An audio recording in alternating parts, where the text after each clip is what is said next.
Mauricio, how is pre-season training going?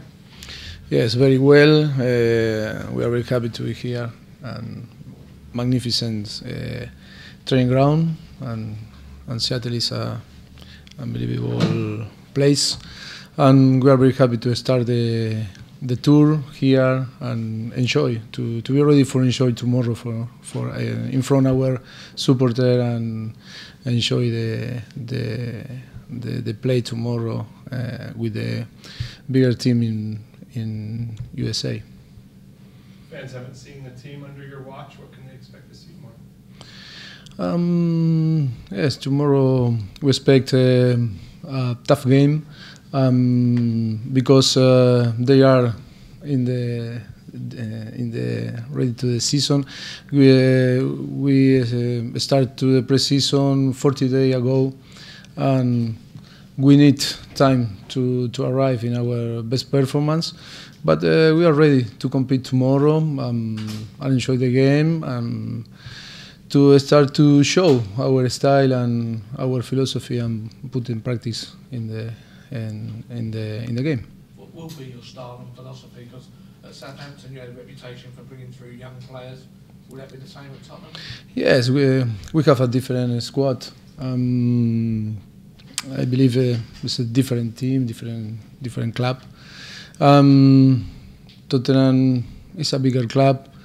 We need to win, but after not only win, we need to show. We need to create a good philosophy, and after our idea and our philosophy is to practice the exciting football, pressing, attacking football, and for the moment we are in the start the pre-season to put the idea, the concept to the squad, but we are very happy with the player.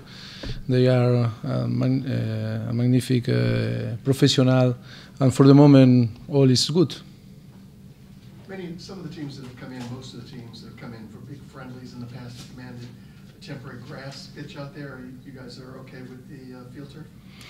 Yes, it's not the best place for or the 3G is not for us the best grass to play, but I believe I don't see for the moment. I will be see after the press conference in the training today, but after I believe that is a good 3G. We need to adapt. Today we have a training in the field, and I think tomorrow we are ready to play. How have you settled into the club and your new role on a personal level? How have you found it? No, I am very happy. For the moment, all is okay. The people in the club, we are always available to offer all for us. And for the moment, it's all okay. It's good, and I am very happy. Well, as I said, you sort of pre-season friendly and your first game in charge, but inevitably the fans will know, what is your target for this season? Sorry. Yes. Okay. No. Our target for the moment is to provide a team that our philosophy to develop and improve our style. We have unbelievable squad, unbelievable player, and we need to work for to be ready to start the pre-season, but overall to provide the team our philosophy. This is our target for the moment, but after we know Tottenham is a bigger club. Always you need to show, to play well, and after to need win, because the result is important. It's in all big club, and after during the season the target is coming. But for the moment we need to do always for arrive to the start of the season and good condition. Guys, do we have any questions for Brad? Brad, as an American who's been Ronald on front. What's been your take on how this league has grown, and maybe this team in particular, what you've seen from afar? From when I was born and raised, there was no professional league, so it's vastly different. The MLS has grown and made incredible strides along the way. There was actually a time I remember not too long ago where the MLS nearly folded. So where it's at right now is the healthiest it's ever been. And this team and the stadium and the city that we're in right now, I think, boasts the best of all the franchises in the MLS from what I've seen. I watched just about every one of the games on the MLS live packages. The atmospheres that they create here, the players that they attract here. The coach I know very well, and Ziggy, who was the one who started me in my career along my path. And I know that his attention to detail is very fine. I know what he's trying to do at the academy levels, and they are one of the teams that a lot of the other MLS teams can look up to and take a lot of get a lot of education from what Seattle is doing. Now there are some other clubs as well in the MLS that are very good, but I think at the moment this one stands above them all. You mentioned the players they attract. How surprised were you when Clint came over here last year? No, I wasn't that surprised. I mean, it had to get to a point at some stage where U.S. players, especially in their prime, need to come back to the MLS. I mean, it's good to have some of the players in Europe and some of the players playing here, but I think it was a big statement when both Clint came back and also a big statement when Michael Bradley went to Toronto. So they're two players that had, in my opinion, many years of playing in Europe left in them if they wanted it, and I thought it was fantastic that they were able to lure those players back. As the MLS grows, we'll start to see some of the European stars more closer to their prime come over. David Villa still has many years left in him. I think Robbie Keane, as we've all seen, has had many years left in him. And you've got one of our ex-players as well, Jermaine Defoe, who has many years left in him. He's a very good pro and a very good striker. So the league is doing incredibly well. The talk around the rest of the world and the interest that people have in the MLS is at its highest peak that it's ever been. So it's nice to be an American over there now, where people take an interest in what we're doing over here.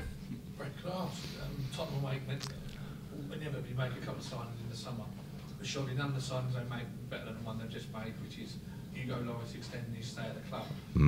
If you could explain or could expand on what qualities he brings to the team, and also what a coup it is to keep him at the club, bearing in mind he's one of the best goalkeepers in the world. Well, I think I said this when I first signed at the club. A club like Tottenham deserves to have a youngish or experienced goalkeeper that can be at the club for 10, 12, 13, 14 years. And hopefully they have one in Hugo. I think you've seen what his exceptional talents are, and he's one of the best goalkeepers in the world at coming off of his line on through balls. Exceptionally quick in that regard. Mauricio is going to have the luxury of seeing someone who has a couple of seasons now, or season and a half experience in the Premier League, because it's a very different and very difficult league for a goalkeeper to navigate themselves through. I don't care what league you come from, it's completely different. And I can't speak highly enough of the guy. He's a very, very good pro, very good guy, very nice to work with. We have a good working relationship. Any help that I can give him on my experiences within the Premier League, I'll be more than happy to give to him. I think you saw his performance in the World Cup. He was one of the better goalkeepers again in the World Cup. So it was a very good signing for Tottenham to extend his contract. Could you expand a little bit on Ziggy and what he's meant to your career, and also maybe a few words on another guy well associated with this club, Casey Kellum? Yeah. Okay. So you want me to start with Casey or Ziggy? Ziggy, I guess. Okay, Ziggy. Well, I wouldn't be sitting here if it wasn't for Ziggy. Let's put it that way. I played every other sport that you could play as an American kid. I was at a small tournament. Ziggy's, so you'll know Dean Wurzberger, his assistant, came to University of Washington.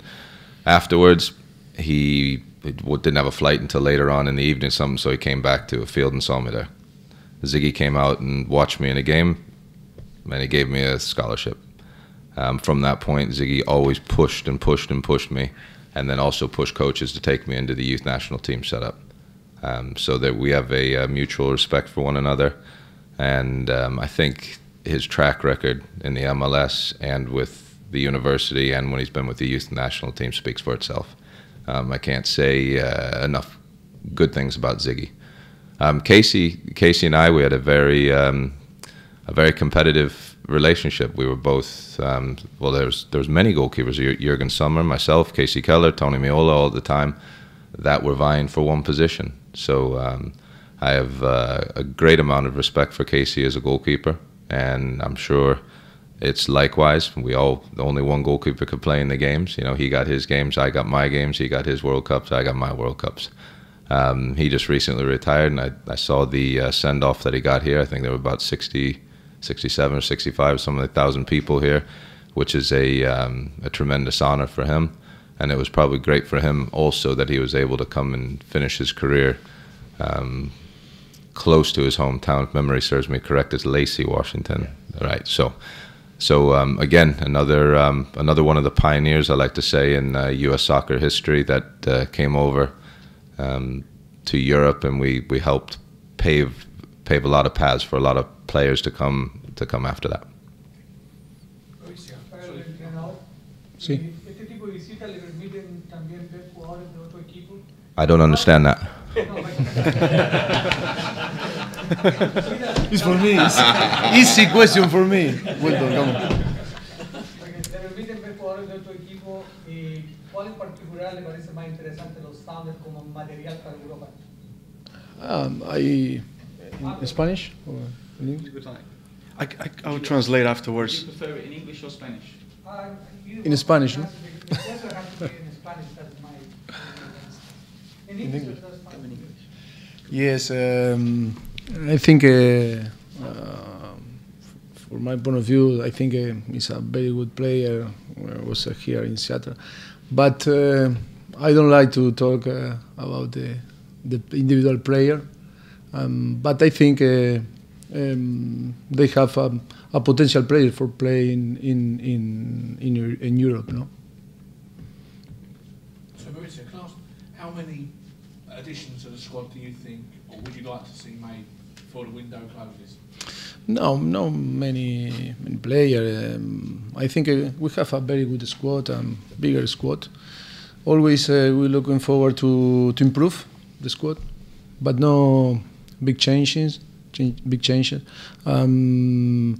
It's possible that we improve our squad, but no many changes. The last summer the club made the big effort to in the window in the summer, and I believe in this player. I think we always looking forward to improve, but no, we don't expect, and you don't expect big change. Okay. What have you viewed as your biggest challenges coaching in the Premier League as opposed to where you were before? Sorry? Your biggest challenges coaching at the Premier League level? The bigger challenge? For you, yes. For me, I think all managers want the best. And for me, for now, when showing Tottenham, I feel in the first day that we start to work, and we are in a big club with big supporter in behind. I think my challenge, like another manager, to win the Premier League, to arrive more high possible, and try to win every game. This is our challenge. Okay, guys. Thank you very much. Thank you. Thanks, guys.